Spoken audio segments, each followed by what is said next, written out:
Welcome to Wiki General. In this tutorial we will show you how to create highlight on Instagram. Before starting a video, if you are the new user, please subscribe our channel and like the video. So without wasting your time, let's go toward the video. First you have to go to your profile by clicking on the profile icon at the bottom right. So now you see the option new. This is the option to create a new highlight. You see this, when you click on it, it will move you to a new highlight.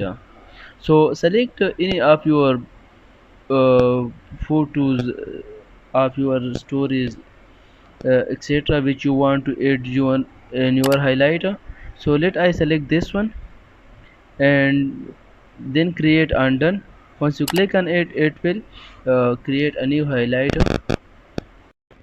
So here you check this, that new highlight is created. So this is the simple way to create it. If this video is informative for you, please subscribe our channel and like a video. Thanks for watching.